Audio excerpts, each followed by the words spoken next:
Hello，大家好，Hello，好開心今日又繼續我哋嘅直播節目啦。咁咧就今集已經係哇，我哋唔經唔覺都已經去到第15集啦。咁有睇預告嘅朋友都知道，我哋今日要講嘅 points 咧，即係嘅 topic 咧，就係網絡創業同埋多層次傳銷係點樣去區分嘅。咁我相信咧，應該都會有好多朋友感興趣啦呢樣嘢，因為其實係有。即係我都會有好多啲即係啲客人咧，都會問到呢個問題咯。咁睇完我哋嘅事業說明會之後咧，其實佢哋都仲係好似一嚿雲咁樣咯。咁所以我就覺得係喎，咁我哋不如咧喺呢一個直播裏邊咧，同大家分享多一啲，咁希望可以解消佢哋對我哋呢個事業係傳銷嘅一個疑團咯，好唔好啊？咁今日咧見到都係我哋三個嘅，咁啊 Cicely 咧，因為佢又放假翻咗香港，咁所以咧就我哋三個頂住。陣間咧就係由係咯，我哋三個分別去同唔同嘅點講咧？我先從我去講起先咯，因為傳銷嘅話咧，其實我自己個人，我讀大學嘅時候咧，我都做過傳銷嘅。當時係啦，咁當時咧就應該係我諗真係啱啱興起嘅嗰陣時，即係呢個咁樣嘅模式嘅話，係喺大陸啦嚇，我唔知道喺香港點啦嚇。咁跟住嗰陣時係我男朋友就即係話要做嘅，咁跟住就帶我入去做埋咁其實我都感受得到咧，事實上做咗嗰個傳銷之後，係即係話好似身邊啲周圍啲朋友親戚咧，係會覺得有少少異樣嘅眼光對我哋咯。即係雖然我唔係嗰啲好 hard sell 嗰啲人，但係即係佢哋就會覺得傳銷硬係就係會覺得得啦，唔使同我講啦，就係咁樣嗰種咯，係咯，即係會驚咗你咁樣。咁其實點解傳銷會俾人有啲咁樣嘅感覺咧？因為首先其實佢嗰個收益咧係唔係好平衡啦，即係唔係好公平啦，應該咁講。就係話好多時候啲利潤咧都係會去晒啲最頂層嘅人啦，咁樣，咁你根本自己都食唔到幾多啦。咁仲有就係話咧，會發覺係一味咁好似喺度係咪喺度拉人入嚟咁同埋仲有就係話會覺得成日都要囤好多貨，即係話你都未有生意咧，你就已經要投入好多。咁仲有就係話佢啲廣告咧，通常咧都會好似放大嚟講，就係話零風險啦，高回報啦，輕鬆致富啊，呢啲咁樣嘅字眼係經常見得到。咁所以即係話喺法律上面咧，亦都會覺得係即係會觸犯一啲禁令咁樣咯。咁據我所知咧，其實而家響中國就一定係唔可以行嘅傳銷。咁但係響其他嘅國家，即係比如話美國啊、加拿大啊、澳洲啊，即係呢啲即係發達嘅國家，其實佢哋冇話一個好明確嘅話禁令，但係咧其實喺某一啲州啊，即係或者係佢哋 specific 嘅一啲點講咧，佢哋係會其實係會有一啲叫做。對點講咧？係喺廣告上面，即係話係喺廣告上面，佢哋會有要求，即係話唔可以喺廣告上面會有啲虛假嘅一啲宣傳啊咁樣。咁所以即係其實係有監管嘅，都係。咁我就想話俾大家聽咧，其實我哋而家呢個事業嘅話咧，其實已經係今年已經係第8年嘅事業嚟㗎啦。咁我哋要做日常要做嘅嘢就係要做廣告，咁其實我哋啲廣告真係唔可以亂嚟嘅咯，因為我哋都係要經過Facebook 啊，即係各種多媒體上面去做一個審核嘅，咁所以即係話，如果一個咁樣嘅事業又經過咗8年嘅時間，而家都仲係喺度生存緊，咁其實大家可以放心呢個合法性先啦，係咪？咁嗱，首先咧，我覺得先從最多人感興趣嘅一點就話嗰個叫做成日都要拉人投入嚟。咁我哋呢個事業其實點講咧？先可以咁講啦。嗱，如果你做任何一個事業嘅話咧，其實客戶你要去開發客戶係一個最重要嘅 point 先，係咪？咁但係而家去開發客戶嘅話咧，其實係會用唔同，即係多數咧係會用一種因為而家同以前唔同啦，以前可能就仲會用報紙啊賣廣告啊，或者即係嗰啲即係啲 old fashion 一啲嘅廣告去吸引客戶。但係而家我哋做法咧就係話係通過多媒體，通過嗰個互聯網去做一個營銷嘅手法，然之後就去吸引潛在嘅客戶咁樣樣嘅。咁即係我有啲客人咧，佢都會好堅持，就係會覺得，咁樣樣你咪就係喺度，你啲廣告一直就喺度拉人入嚟啫嘛，係咪咁？但係其實有邊個事業係唔需要拉客戶嘅咧？係咪？你做任何一個事業嘅話，你開一個餐廳，我開花店，你即係客戶就係一個最基本嘅嘢嚟嘅。但係要搞清楚就係話咧，多層次傳銷嘅話咧，拉人頭咧，佢哋係強制性，即係話係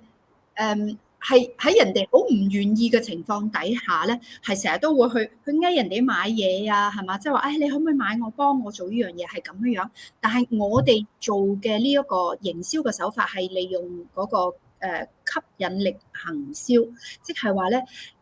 我哋做完個廣告之後咧，其實我哋係喺個內容上面去自然咁吸引一班對呢個事業有興趣嘅人入嚟。咁我哋完全係唔會有任何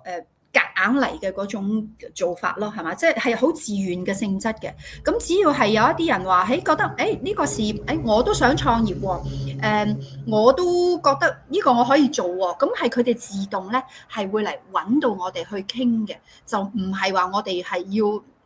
為咗有咩壓力或者係上層有啲咩銷售嘅壓力要去開展呢啲客戶，而唔係咁樣嘅。咁所以即係話呢個大家可以放心。即係我希望唔好再用嗰個話我哋係拉人頭嘅做法咯嚇。咁跟住就係話係啦。咁仲有就話喺另外一個庫存方面嘅話咧，其實阿 Elsa 可以同我哋分享一下喺傳銷同埋我哋呢個網絡事業喺庫存方面嘅話咧，其實係會有啲咩區別？係希望可以你解釋得到俾大家聽嘅。好啊，多謝 Becky。咁其實庫存壓力咧，我覺得其實係一個即係好直接影響經營者心態嘅一個好重要嘅因素啦。咁先講網絡創業先啦，其實我哋係即係都幾大一個賣點，就係我哋唔需要囤貨，我哋係冇即係個庫存嗰個風險嘅。咁其實就好似Becky 講啦，即係其實無論做任何一種形式嘅生意咧，其實都一定會有即係實際嘅產品啦，或者係嘅服務衍生出嚟㗎啦。咁而我哋呢一個網絡創業，其實都會有產品喺度，當中係存在嘅。咁我哋嘅創業平台咧，所合作公司係一間係國際性非常之有影響力嘅公司啦。咁而呢一個亦都會作為我哋即係背後嘅一個好重要嘅金流嘅部分嚟嘅。咁點解我哋個網絡創業嘅平台係咁即係受咁多人嘅追捧咧？其實其中一個除咗我哋有一個好即係好勁啦、好 powerful 嘅一個系統之外咧，其實仲有全方位嘅學習資源啊等等啦。咁最重要就係當然我哋合作嘅嗰個公司咧，其實係即係唔單止實力雄厚啦，咁喺全世界全球咧已經有超過20個國家有據點㗎啦。咁所以先至可以真正做到真係唔需要囤貨，亦都係一個完全係冇即係業績壓力喺度啦。咁比起經營者咧，其實真正係一個靈活嘅個靈活性咧，就係可以自由去運用自己同埋控制嗰個資金嗰個彈性係喺呢度咯。即係除咗係嗰個靈活性，除咗話係你除咗可以有網絡手機電腦你就可以經營到你嘅事呢個靈活性之外咧，我覺得另一個好重要嘅靈活性就係你可以點樣去運用你個資金去經營你嗰個事業，都係一個好緊要嘅一個因素咯。咁呢個亦都係我非常之喜歡呢一個事業嘅其中一個部分，其中一個咋嚇。咁另外啦，再講下傳銷先。咁傳銷咧，其實傳統嘅傳銷模式咧，好多時候咧都係需要經營者喺加入嘅時候咧，你就要購買即係一定數量嘅產品啦。咁呢個先至可以去啟動呢個事業啦。咁對於經營者嚟講，其實無疑係一個好大嘅心理壓力嚟嘅。即係我都未開始，我已經要買一大堆產品翻嚟，咁你又要後尾你又要自己去即係推銷啊、推廣你啲產品啦咁樣。咁因為咧，其實每隔一段時間，你可能係每一個月啦，或者係一個季度啦，你又必須要去再即係購入相關嘅產品去維持你嗰個經營嘅狀態，先至可以係即係繼續去經營你嗰個即係生意嘅。咁而買入咗嘅產品，你大家要需要自己去做推廣同埋去做銷售啦。咁有時變相就好似頭先 Becky 咁講啦，要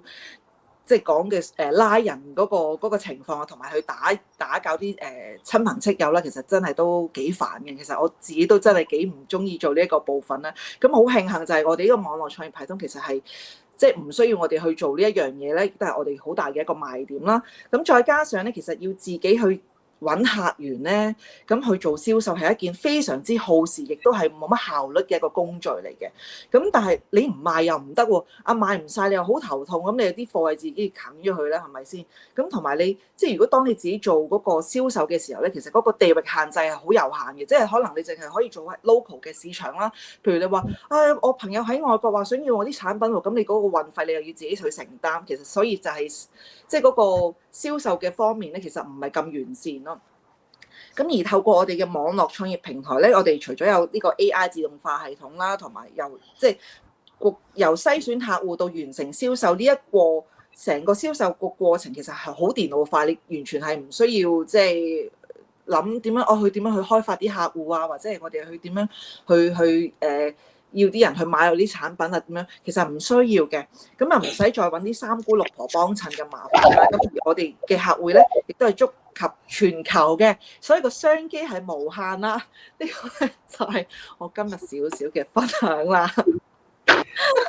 OK，多謝 Elsa 呢個三姑六婆都係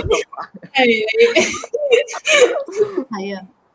咁即係咯，即係話即係有個地域性喺度，所以就變咗話你，因為你發展唔到外邊嘅人，所以你必須就要喺周圍嘅三姑六婆度去冇錯啦。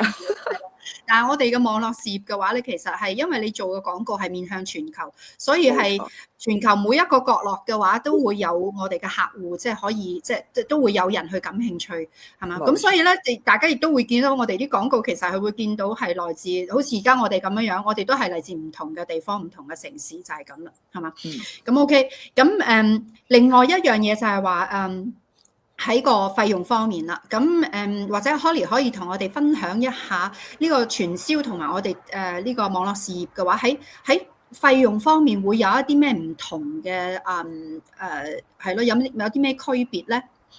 好啊！一講到費用，大家都係好關心噶啦，因為我哋都收到好多人問，即係了解呢個事業，畢竟都會問究竟要用幾多嘅費用嘅咁樣。咁我哋嘅事業咧就係話，如果有啲觀眾啦，可能已經係即係睇咗我哋本身嘅一啲免費說明會，然之後佢想進一步咧，其實我哋有個步驟就係需要俾我哋嘅美金，即係149蚊嘅，係啦。咁當然好多人就問啦，點解可以俾啊？咁就卡喺呢個位嘅。咁但係想解釋翻俾你聽咧，其實我哋唔係話刻意要攞149蚊去令到大家為難你哋啦，或者要隱瞞一啲嘢嘅。但係其實我哋嘅149蚊係一個保證金。因為我哋係想去真係揾到一啲我哋真正想認識呢個事業嘅朋友啊，因為大家嘅動機啦，同埋有幾大嘅行動性咧，都係好重要。因為我哋每一日都好多人問我哋，咁唔係話每一個人都真係好想去創業，係啦。咁我哋嘅保證金就係想確保我哋真係將一啲時間同埋資源咧，放喺一啲真係願意去行動，同埋好認真做功課嘅朋友，係真係希望全力去協助佢哋成功嘅喎。咁你諗下，即係話你好想加盟一間公司，你走去 Starbucks 嗰度，你走去個 cashier 同啲職員講，喂，我想了解下你嗰啲咖啡啊喺邊度嚟啊，咖啡豆來源啊，成本幾多啊，請人幾多？你覺得咁樣即刻問人哋，人哋會唔會即刻將內部嘅嘢話俾你哋聽咧？嗱，呢個就問你哋啦。咁可能你哋都會好明顯知道，梗係唔會啦，係嘛？呢啲都係我哋公司上面嘅嘢，即係如果公司嘅角度就係機密啦。咁但係我哋咧嘅用意就唔係話真係刻意去認為有幾大嘅機密啊咁樣，而係因為我哋係在乎我哋本身事業裡面嘅內容嘅價值啊。係啦，我哋嘅價值係，如果能夠即係做緊呢個事業嘅人咧，就會好理解啦，或者真係覺得呢個事業睇到呢個事業嘅價值嘅朋友咧，佢哋就會好明白呢一點啦。因為我哋真係想俾一啲真係有興趣、有行動力、想改變生活嘅人。咁有時就係話嗱，又可以問喎，有時我哋覺得免費嘅嘢係咪一定好咧？嗱，我分享我自己嘅經驗，我試過咧。例如之前可能網上面有啲免費課程嘅，我都試過報㗎。咁我就試過報免費課程啦。咁當然網上都有啲要俾錢嘅課程啦。咁有啲就貴啲，有啲平啲。咁我唔知係咪人嘅心理啦。我自己試過報咗免費嘅課程咧，就真係比較容易係唔係話好重視嘅，即係可能有啲嘢做咧就唔想嘅，因為係免費啊嘛。咁但係我俾咗錢咧。即係如果我俾個錢嘅價值越多嘅話咧，我就真係會 commit 啲嘅，即係真係即係可能有啲堂係要俾幾次嘅，咁我俾咗錢喎，咁我真係會個行動力咧就真係大啲，所以想帶翻出唔係話一定免費就係即係我哋就會得到我哋嘅重視，而係我哋想你睇到投入咗一啲成本咧，你會更加認真去評估同埋去學習，去希望令到自己做一個係更加好嘅決定啊！係啦，呢個係我哋更加在乎嘅。不過當然啦，我哋係好理解大家嘅即係顧慮啦。咁所以我哋都會有30日嘅零風險退款保障。即係如果你係去睇過即係嗰個事業啦，發覺唔適合自己咧，你完全係可以全額去退款翻俾你哋，係冇任何壓力嘅。但係如果你決定繼續嘅話咧，呢一個金額其實可以係俾你之後去同我哋教練啊去傾下你嘅創業嘅策略啦，會用嘅嘢，同埋佢唔係單單資訊喎，係一整套嘅我哋嘅創業資源係俾晒你嘅。咁佢包括即係大家而家可能睇到我哋嘅網站啊，係啦，即係 page 啊，或者有時我哋透過電郵啊，我哋一啲電郵系統啊，其實係整個 package 嚟嘅。仲有係咩啊？有埋教練導師指導啦，同埋我哋而家好似 Go Live 咁伙伴之間嘅同行啦，所以呢啲嘢係包晒喺裡面，所以係呢啲係我哋都係希望幫助你去即係做到成功嘅一步。咁究竟同你話即係多層次傳銷，咁我諗佢哋嘅出發，即係佢出發點就係多於佢哋梗係想你即係從一個收益去諗啦，係咪？即係越多人入嚟啊，賺得最多就最好，好少諗你嘅利益㗎嘛嚇，咁所以我覺得呢個係一個好大分別咯。即係如果你係睇到其實咁多嘢你係可以用嘅，然後今日我想講，我今日咧我都有訪問另一位台灣夥伴，佢講咗句我好想同你哋分享，就係我哋呢個事業係做咩咧？就係一種頭先 Becky 都有提嘅，即係我哋吸引力啦，我哋唔係俾壓力地拉啲人入嚟，而我哋嘅事業係希望幫助你哋任何一位入到嚟嘅朋友咧，提升你哋嘅價值，提高你哋嘅影響力，係啦，然之後創造你哋嘅價值，令到你哋個人成長啦，創造價值啦，甚至點樣去幫到更加多嘅人去即係解決生活嘅困難，係啦，呢個就係我哋事業個核心嘅價值啦。咁我分享係咁多 ，thank you。OK， 係啦，咁即係話頭先講嘅149蚊啊，即係我哋呢個係網絡事業嘅一啲好處，但係即係話喺Holly 可能仲有嗰個傳銷嘅話咧，係啦，即係話其實佢哋個費用咧係每個月佢哋都要交好似即係話定期啊，有啲叫做行政費用啊，又或者係要 keep 住你個 membership 啊之類嗰啲咁嘅費用啊，嗰啲叫 subscription 啊，嗰啲咁即係話呢啲係不斷都要交嘅。但係其實我哋嘅網絡事業就係其實係一次性嘅，所以即係呢個其實就好明顯，其實係唔係話依靠用嗰一啲去賺你啲錢嘅一個事業嚟咯。所以呢個即係希望大家可以分清咯。咁其實咧總嘅嚟講，其實頭先我哋 cover 咗幾個 point 嘅話咧，就係即係希望可以幫到大家，即係話大概咁樣了解，其實真係我哋嘅聽落去好似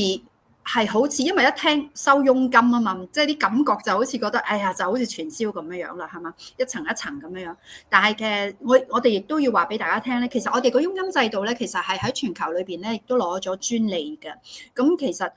就唔會好似傳銷嗰啲咁樣樣，永遠都係話最上層嘅人咧就係